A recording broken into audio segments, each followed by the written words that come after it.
Welcome to Elephant TV. My name is Joe Kubuthi. Today I'm speaking to Githaka Karuri. Mr. Githaka is a regenerative farmer, a community worker, and a social advocate around proper ways of growing food alternative to what he calls the industrial food complex. So let me welcome Githaka to this program. Karibu Githaka. Nashukuru sana Joe. Thank you very much for having me. Asante, I mean, just before we start, I mean, you told me earlier that you're a regenerative farmer. What exactly is a regenerative farmer?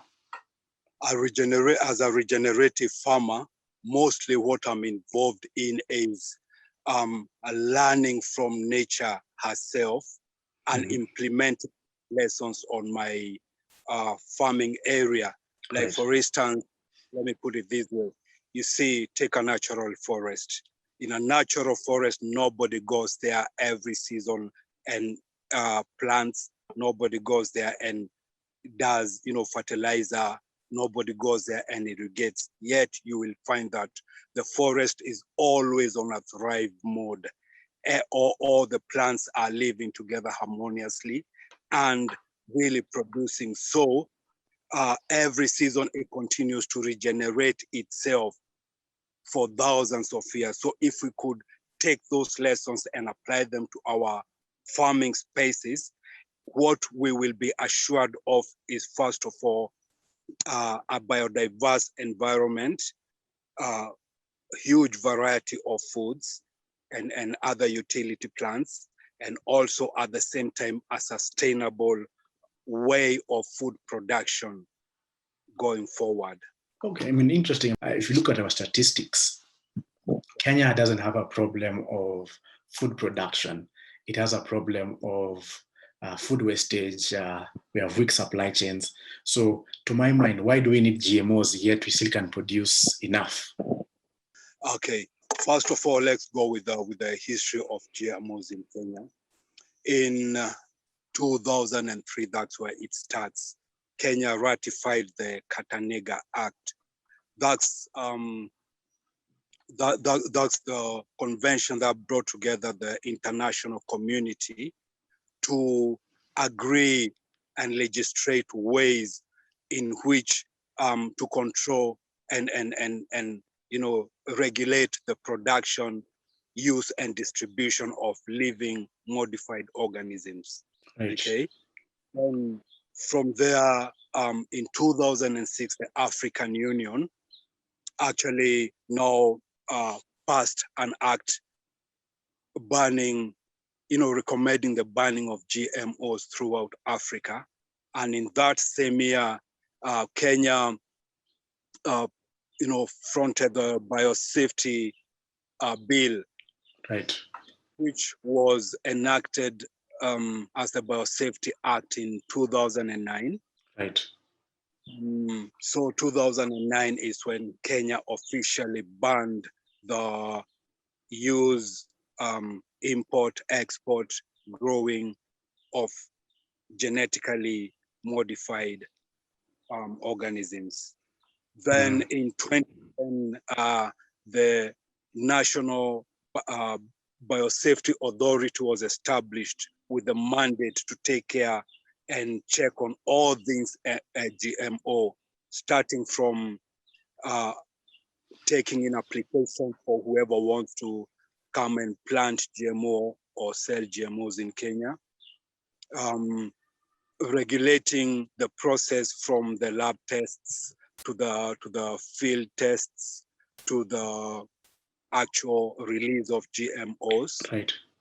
enforcing the ban on GMOs, and at the same time advising the government on the way forward regarding GMOs.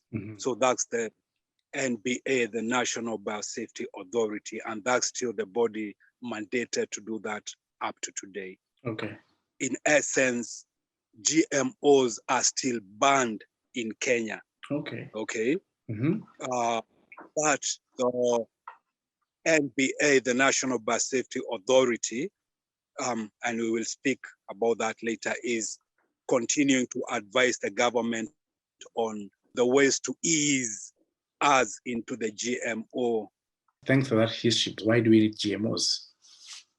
Our land here, Kenya, has the capacity to produce food, not only to the Kenyan population, as it were, but to feed actually the whole of Africa. That's the much capacity we have, you know. Yet, starting from the way we utilize our food production spaces, be it the big farms, be it the smaller farms, be it the urban spaces. Right. You know, we are sleeping on that. Okay. Then also at the same time, we're not looking at the optimum ways, you know, to so that whatever food is being produced is reaching the people that need it most. Because you see, look at this, the amount of food and horticultural products that we are exporting to the UK alone every day is just about the amount of food that would be enough to feed our Kenyan population. Yet, more than 30% of Kenyan population is facing starvation. More than 50% has food related issues, you know, when the world says, oh, GMOs is the way to solve food problems for the poor third world people or undeveloped people. We jump onto that right away, but we haven't considered our unique situation, our unique abilities, and our available resources that would enable us to do it the right way and sustainably. We do not need GMOs at all. That's not where the issue lies. Interesting. Just to piggyback on why don't need GMOs, particularly towards the health of the population, what are some of the issues that are coming up in this space that are important to highlight? Yes, no, the issue of GMOs, especially in regard to human health, is a really, really controversial issue. It's a whole battleground right there, okay? Because if you take a place like the US, the government policy in regard to the safety of GMOs, the stand is that GMOs are safe. Right. All right. If you go to the European Union, most of the countries in Europe do not grow GMO products. And the reason is because they've declared that the issues around the safety, health safety on GMOs have not been fully resolved. When it comes to the scientists themselves, say we have done tests on rats in laboratory. We've even done 3 generations of rats and found, you know, nothing wrong. First of all, we are not rats. The second thing is that when we modify these organisms and use them, you know, with our foods or any other means, initially it might look like it's working, but science today has no way of projecting the stability of these genes that we're playing around with. In terms of now specific researches that have been done regarding the safety of NGOs, like I can quote here, Michael Antonio and Claire Robinson did a research on BT maize, and they on rats, and they found that rats fed on BT maize had developed liver and kidney damage. Okay, another research done by Xiu and colleagues, they studied BT rice, and they found that animals fed on BT rice develop certain, there's a certain difference in their protein makeup, right, which raises a big question in regard as to whether these things would be safe for us. Absolutely, yeah. you have NASEM. Generally, they say, according to the research we have, GMOs can be deemed safe. So in terms of health, there's no consensus on that. Yet, how GMOs are promoted right now is that since there's no consensus on what has been found as wrong with them, then we will continue taking them as safe. So my question would be then, how is the government of Kenya responding to GMOs in your view? Now, having said that GMOs are officially banned in Kenya, the same body, the National Safety Authority, which has been mandated to enforce this ban, and government has unequivocally stated that their stand on GMOs is that we should introduce GMOs into Kenya. The president himself spoke during Mashujaa Day in 2018, and he said we should consider all means of reviving our cotton industry. If it means going to the BT cotton. Therefore, as we're speaking presently, BT cotton has already been tested in Kenya and actually released on trial basis for commercial purposes. BT maize is also under consideration. Thanks for that elaborate answer. So in your view again, what are some of, particularly now contextualize this conversation to Kenya, what are some of the questions that GMO uptake is raising as concerning to food sovereignty in the country? Agriculture has been on for ever since the advent of civilization. Right. And throughout this period, humankind has known how to select and pick amongst different seeds, see which ones work best for them in terms of resilience, in terms of sustainability, in terms of taste, in terms of nutritional value, in terms of oil value. And humans have been working on this using natural breeding methods for a long time. So, as it were, before the advent of these genetically modified seeds, the issue on these so-called improved seeds. First of all, we have to realize that these improved seeds, there's a few corporations in the world. Actually, there are a few monopolies in the world. We all know of people like Monsanto, okay, and Syngenta.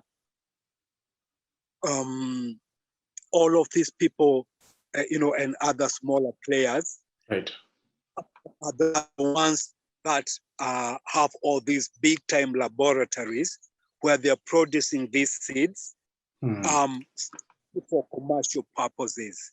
So now, what happens is that these corporations bring seeds into Kenya, and the government has passes policies outlawing exchange and sale of landrace seeds. They say these primitive cultivars have not been approved. So the only seeds being approved are the seeds from Monsanto and all of them. What happens at the end of the day is that the farmer is obligated to have to go and buy seed every planting season, use resources to buy the food. And as they're doing this, as you said, the landrace seeds, the original seeds, which have been harmonized even through the government itself. Now, and it's my actually it's my experience too. When we talk of like the indigenous maize that I'm planting, I've had it 15 years, planting it over and over and over, and it only goes strength to strength. And I share it as the indigenous bananas, the cassava, the sorghum. Okay. Do farmers have a right to decide what seeds they are going to preserve, what seeds they are going to plant and exchange, right? Whether they want to go and buy seed from the agrovet or not, you know, whether GMOs will be introduced into their area, and these GMOs will pollinate the indigenous seeds. Right. Okay. Do farmers have a say in all of these? No, I hear you. So, I mean, just even as you're winding down, then, I mean, as I listen to you and I get the sense that, I mean, as you rightly say, you're only able to get real quality seeds that are able to prove, able to give you a sense of food sovereignty, meaning that you as a Githaka, you can plant your own food, you can distribute you can distribute and sell at your own terms. So it's a question of sovereignty, but more importantly, I wonder then, why is the space of farmers and food advocates coming together and organizing and advocating and pushing for better policy reform within this space, within government, but even internally, being able to preserve some of these farming methods that as I get from you are useful and are useful, are nutritious, they are healthy,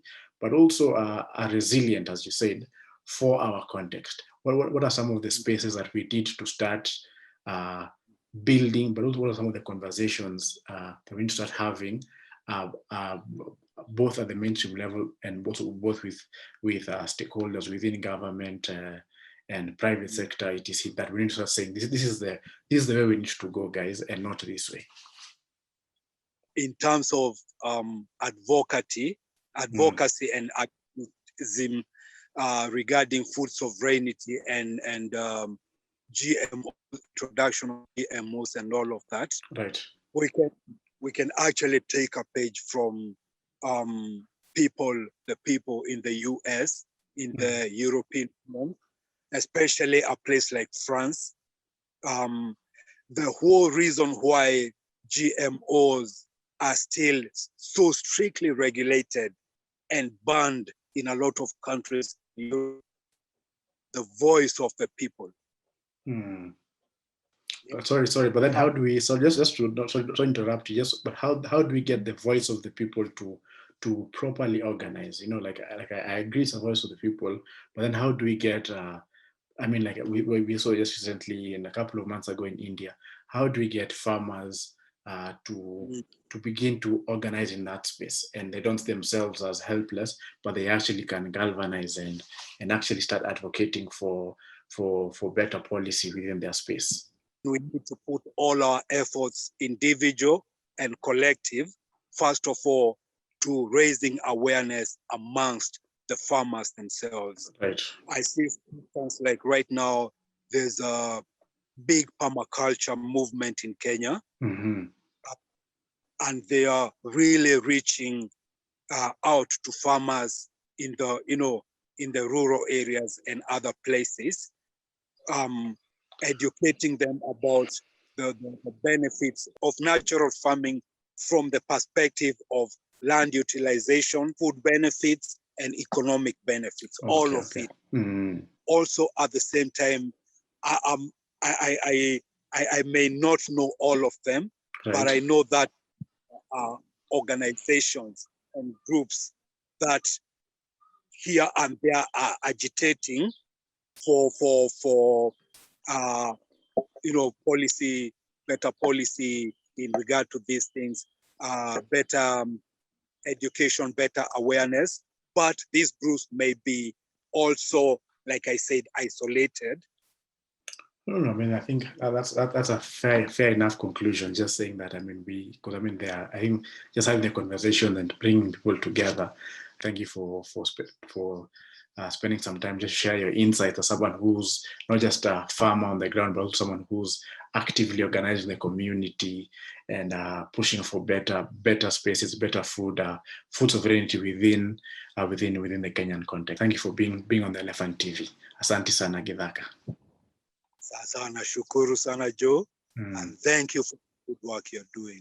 Asante sana.